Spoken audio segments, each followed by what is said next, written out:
Haleluya. Dan kita masih tinggal di dunia. Sekitar kita ini ada dunia. Terus terang aja saudaraku, tubuh kita ini sangat bereaksi dengan dunia. Ya, tetapi inilah dia kabar baik tadi ya, hasilnya. Di dalam ini sudah lain. Ada Yesus, ada kehidupan kekal, ada Zoe, ada Roh Kudus, ya. Ada Yesus, hati Yesus, kasih Yesus, kuasa Yesus di dalam. Haleluya. Nah, jadi kita ini roh jiwa tubuh di luar dunia saudaraku, ya.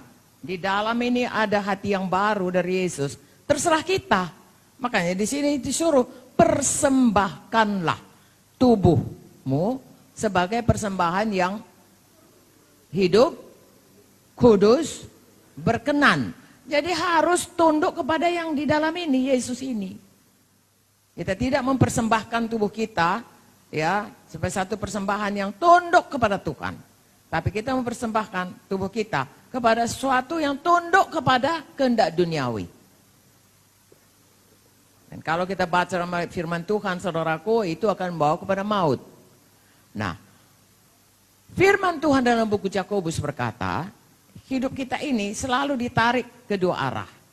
Satu, ke arah dunia, tubuh ini, kehendak tubuh ini.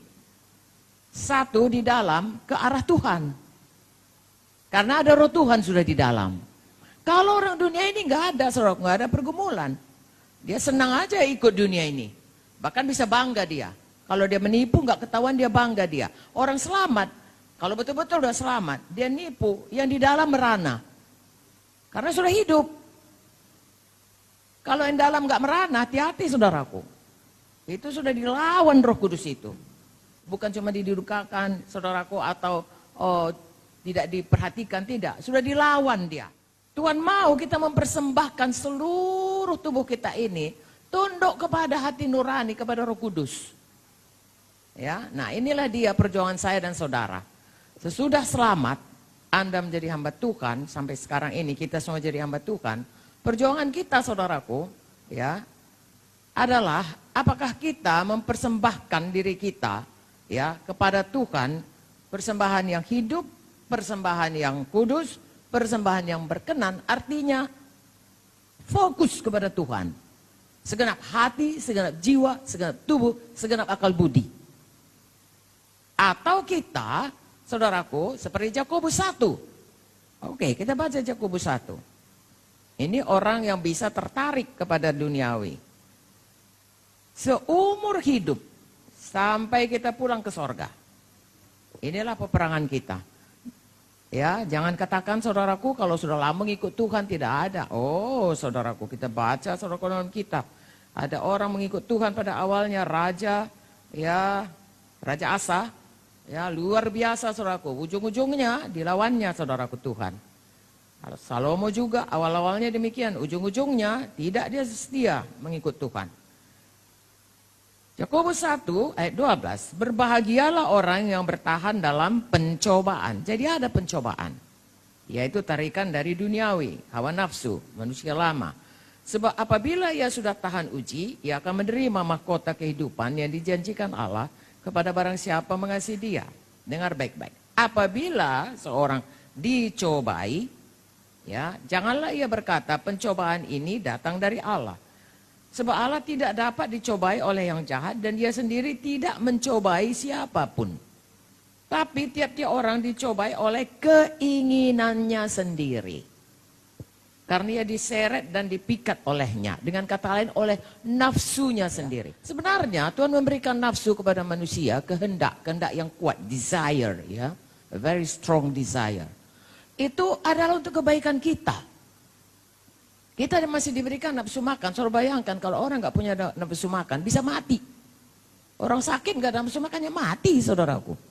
Tapi Tuhan berikan nafsu makan orang untuk hidup sehat. Nafsu makannya itu adalah fokus untuk hidup kuat sehat bagi Tuhan. Tapi kalau bagi dirinya, itu yang saudaraku makan, ya, foya-foya, ya, gluttony. Datang sana makan, datang sini. Itu nafsu makan dipakai untuk memuaskan diri. Kaya, Tuhan mau kita keberkatan. Tuhan berkata, berkat Abraham itu kaya, diberkati untuk memberkati. Menyampaikan maksud Tuhan. Tapi kalau cinta uang, nafsu kaya itu untuk cinta uang untuk diri, itu akar dari segala kejahatan. Jadi saudaraku, nafsu itu diberi Tuhan, fokus dipersembahkan untuk kemuliaan Tuhan. Kalau tidak, itu akan bisa seperti ini, dicobai ya oleh hawa nafsu yang ditunggangi setan ya. Tiap orang dicobai oleh keinginannya sendiri ya. Ia diseret dan dipikat olehnya. Saya dan saudara bisa terseret, terpikat. Berdirilah teguh saudaraku dengan hidup fokus kepada Tuhan. Kalau tidak, di dunia ini sekitar kita, panca indera kita ini sangat peka ya akan apa yang kita lihat, apa yang kita dengar, apa yang kita rasa ya, semua. Apa yang kita cium, apa semua. Saudara kalau cium bau-bau, saudara menjauhinya. Saudara cium ayam goreng, saudara cari di mana ayam goreng itu. Kalau dia tidak dikuasai, dipersembahkan kepada Tuhan, ya, tubuh kita ini untuk Tuhan, maka hidup kita ini akan selalu terpikat, terseret, lalu seluruh kejahatan bisa kita kerjakan. Itulah akibatnya. Kalau dosa, ia melahirkan dosa, dan kalau dosa itu sudah matang, ia melahirkan maut. Jangan mau dipikat, diseret.